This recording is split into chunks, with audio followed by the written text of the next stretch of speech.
Alright, let's review things. So we have the amazing, in air quotes,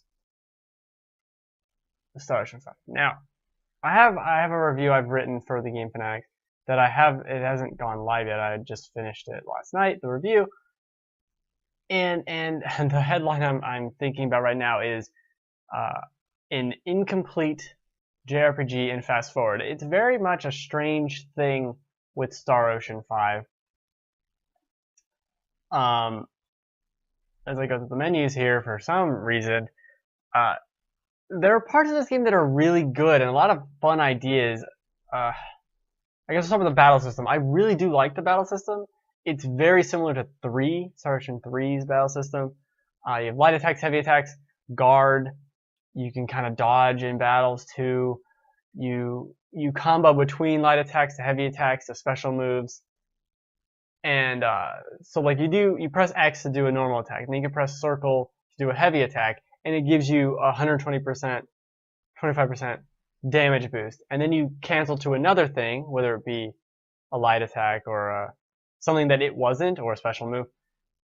And then it does 150, and then it does 170, and then it does 200% damage. Like, so there's this little gaming the system as you can kind of see the cancel boost going on. There's this fun system there to keep you going, and the moves are interesting enough. It's nothing revolutionary. It's a battle system I've played before in Star Ocean 3, but it works fine. It is a lot of fun. It carries you through the entire game. It never gets too frustrating or annoying or anything like that. There are other things that the game does I think are very interesting and fun. It breaks away from the JRPG cliche of just chattiness, of where people are constantly like, oh, here's a 10-minute scene of the mayor as we try to leave the first town. Like, it does away with that. There are scenes in this game, but it goes too far. There are scenes in this game where someone says, like, they don't betray you, but let's say they do. So someone betrays you, and you're like, hey, why'd you do that? And then they're all, well, I had a reason. And then your character's like, yeah, okay. And like that's literally the discussion. It's like, wait a second, I think you could have expanded on this a little bit, because at this point you're just ignoring things. You're creating plot holes because you don't want to explain anything. It's very weird. It's kind of even hard to describe too, because it doesn't even make sense. But that hooks into its how it does cutscenes. So the vast majority of the cutscenes are unskippable. There's some of them are. But the vast majority of them are unskippable because they are taking place in the world. So you can just be walking around town and your characters start talking to each other. Or you go, like, I need to go to this part of the map to, complete the finish or to continue the story. So you walk over there, you talk to the guy, and it's all like nothing fades or cuts in and out.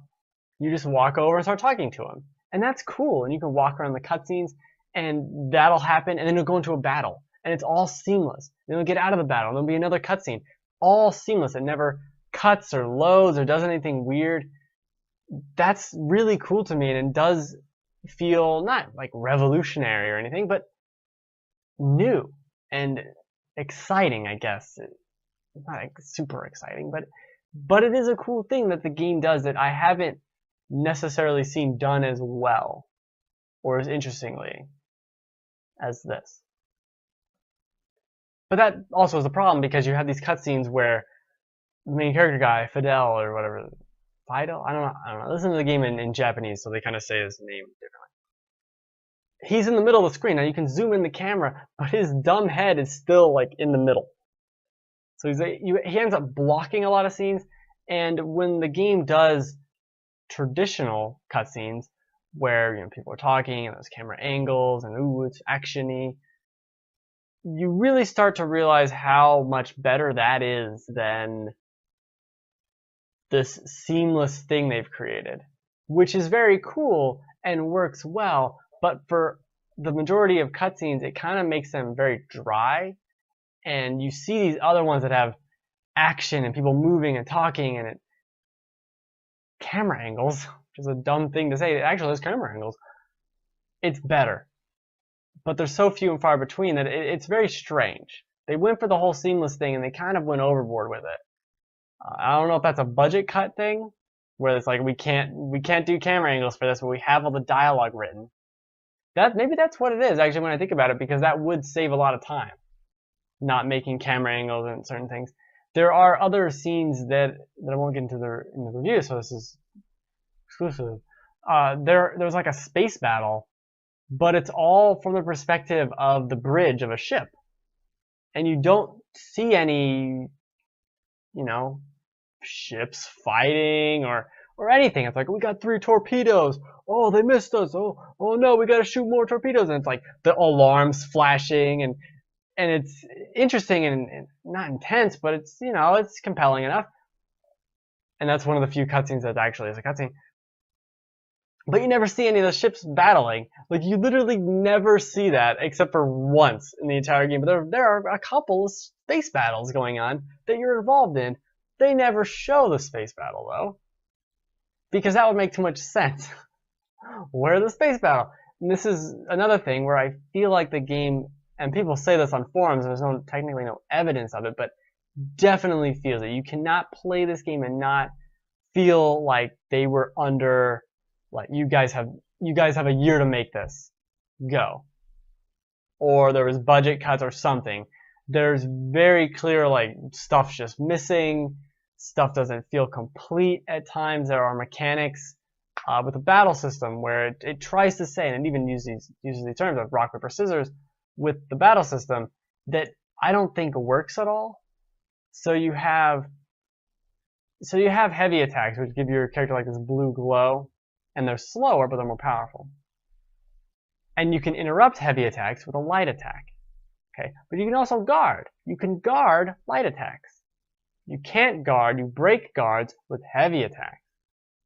Okay, light attacks, if you block at the right time, you can do a counter attack, and there's this whole triangle, but it never works. Like, there's a counter attack thing. I beat the entire game, and I don't think I ever did a counter attack once except for the tutorial. There's a trophy for getting a riposte, but I never did. And it's like 60% of players got this trophy. And I'm like, I never did. I don't know how the fuck to do it. Okay? Maybe that's on me. Maybe that's on your shitty tutorial. Maybe that's on the fact that there's 7 party members in the battle system. And when you have 2 mages casting explosions and 3 other fighters, not including yourself, roaming around doing shit, it's too busy to be like, I need to block here now and then do this. And it's like, no. You're gonna accidentally break things guards. You're gonna do all those other things. You're not gonna randomly do a counterattack riposte system because there's too much shit going on. And that never was a problem. Like, that wasn't a problem for the entire game. There was like maybe 2 fights. Well, that boss. There's a couple boss fights that are very good, I guess. And then there's one towards the middle of the game that's so terrible. It basically took 2 hours and 20 minutes of unskippable shit before it, basically, to get back to where I was, to fight the boss again, to die, because the boss would do things that were unavoidable. And what I mean by that is, I don't care if I'm playing the game poorly and my character gets killed. That's on me, okay? But when the boss does an AoE attack and kills, or almost kills, 3 party members in an instant because the AI doesn't move or react to anything, that's not on me. Okay, so for this battle in particular, I just played healer. It's actually a boss like in the next hour or 2 after this, where I am in this video. That's not fun. When I have to play healer, which I don't mind doing, but why does this guy have an AoE attack that does 70% damage to multiple characters at once? It doesn't make any sense, especially when you can be playing the game normally. Just the normal game, I mean, not bosses. You're playing through, you're fighting mobs of enemies, okay? You fight this group, you fight this group, it's appropriately challenging, you're fighting, whatever. Everything's hunky-dory. Then you fight something with this giant robot guy, and it's just a normal enemy. It's not a super giant robot boss man. It's a normal enemy. It just happens to be a large robot. you're fighting him, and he does some crazy cannon attack that can kill you in 3 hits, or anyone in your party in 3 hits. There's 2 of them, so there's 2 people killed at once. They also can shoot missiles. There's also 2 other guys running around doing shit in the battle. There's this one enemy towards the end of the game that can cast this explosion thing that if you're in a hallway, because all the battles take place on the field, if you're in a hallway, the explosion will like hit everyone in the party. So you can be wandering around, fighting all the enemies, doing fine, and then all of a sudden get blown up and the entire party killed almost instantly by some random enemy. It just doesn't make any sense. And not only that, then you're bumped out to the main menu and you have to load your game again. Because this game uses save states and doesn't even try to do auto saves or because you want to retry the battle. No. You die, you reload the save. I'm sorry, that's what it is. And like that's fine, but not if you have these ridiculous random enemies that can just destroy your party. Destroy them. Like it's not even, oh, I wasn't playing right. Like it's hard to come back when you and 2 other people are alive, 4 people are dead, there are 3 enemies still on the screen, they're shooting at you, it's chaos, none of them are close to death, and you're looking at this like, what the hell happened? And they start to do the same attack again, and you're like, I guess I die now. I guess I die now. I started running away from some of them towards the very end. I just don't want to fight you. Why would I want to fight you? If you can kill my party in 5 seconds, I can go from full health on everyone to everyone dead in 5 to 10 seconds on a normal mob, and the other fights are fine. Like it doesn't make any goddamn sense. Now here, we'll get off that. These are private actions. I want to keep calling them personal actions, but private actions.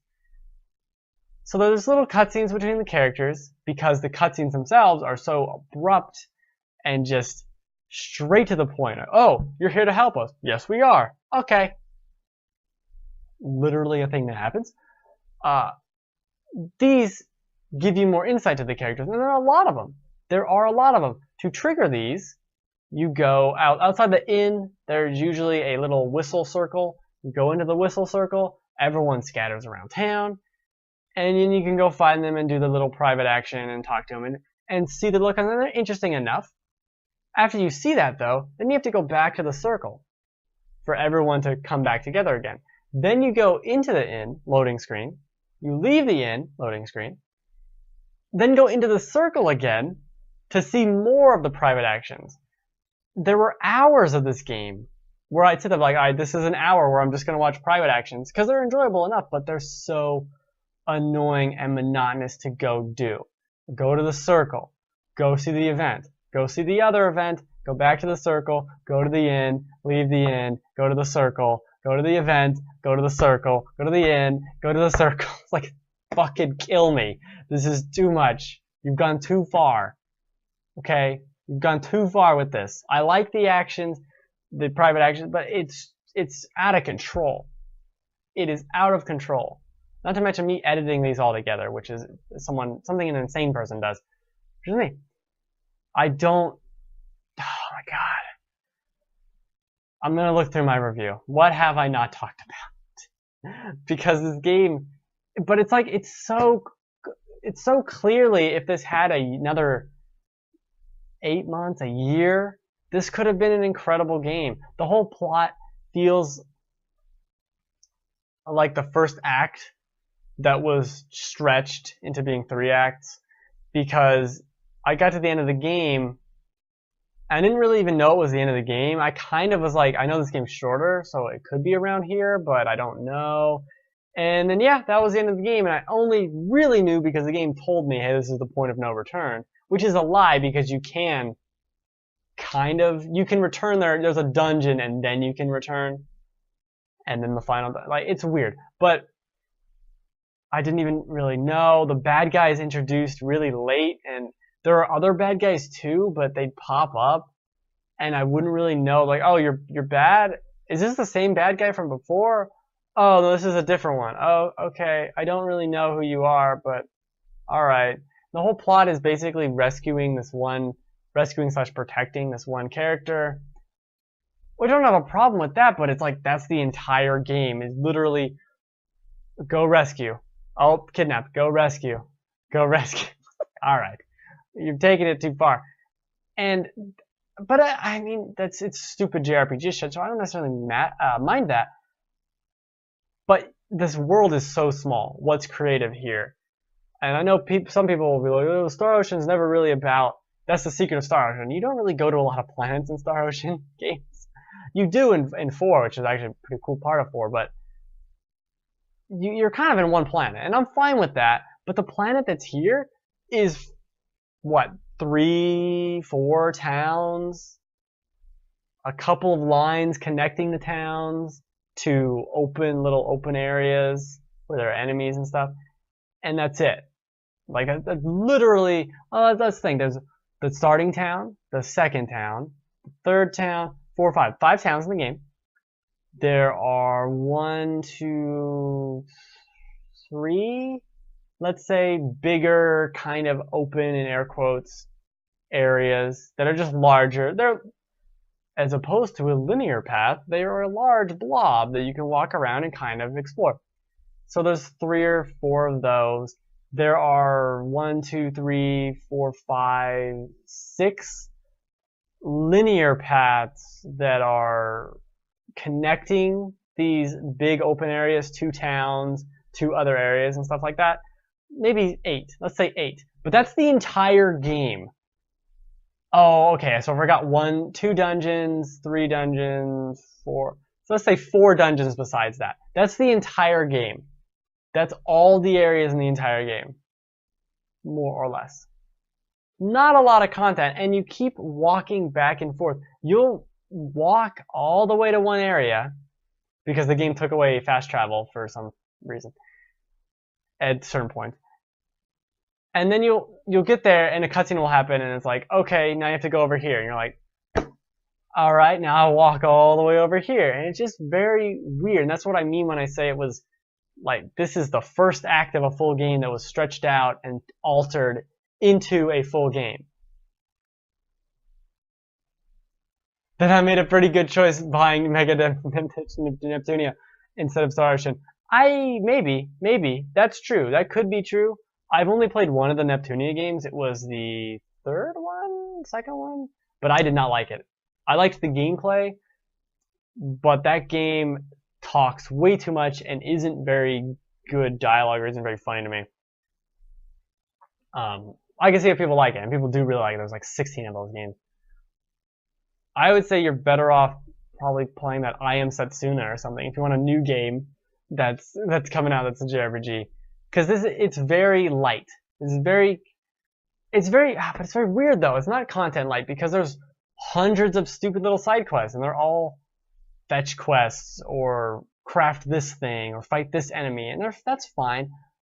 But here's my playtime. Okay, so I did 45% of all side quests.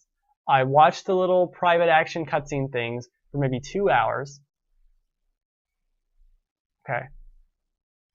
26 hours to beat this game and do 45% of the side quests and a bunch of those little private actions. I did one optional little dungeon thing. There is some final dungeon you can go to. I don't care. I really just don't care to go and see that. The game's just fine, but it's so limited in its scope. It never gets there or does anything with it. It's just like, I'm a game and you like this, right? I'm like, I do, but you're not doing anything. There's nothing else more to it. It is just what it is. This is technically a spoiler. I don't care. There's nothing. It's just like very strange. It's not like bad. It's not a bad game.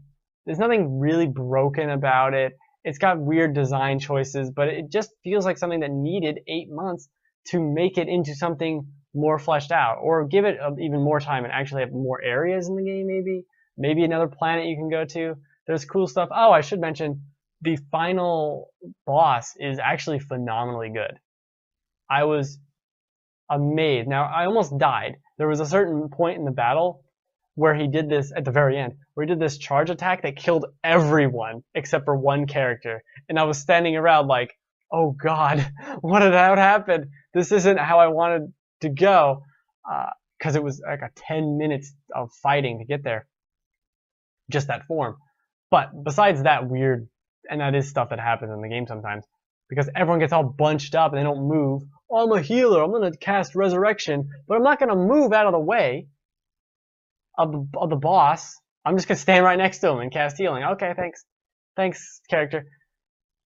The fight's fantastic, though. I'm getting off track. The fight, the final boss, is great. I did really enjoy it. You do have to switch to other characters. I'm like, okay, I'm going to cast healing and you, and then go over here and you're going to use an item, and then I'm going to go in and use my burst art or whatever the hell. That's Tails. You do the rush move. Great fight. There are great, and that's what doesn't make any goddamn sense about that shitty boss fight that happened halfway through the game. That's so terrible. I don't know. I don't know what to say about this game. Hey, H4Z4A. Are you a robot? It's like a Star Wars droid designation. The game's fine. You know, it's fine. It's a thing. If you really want it, it's fine. It's got enough content. It's definitely not like, oh my God, there's nothing in this game. But it just feels, especially compared to Star Ocean 3 or Star Ocean 4, which I actually like Star Ocean 4 a lot, but compared to Star Ocean 3, it's like, okay, well, the plot's nothing to really talk about. The combat's good, but it's got these weird broken systems. Oh, item creation and synthesis isn't very good either. It's just not that amazing. Do you know a lot about computers? Sure. It depends on what your question is. I've built computers. Is that enough? Is that enough information? How much do I need to know? Is there a test involved here? I think that's all about Star Ocean. I think that's it. I can't ramble on about Star Ocean anymore. It's fine. I don't regret buying it because I'm going to sell it. I'm not going to lose a lot. But it's like,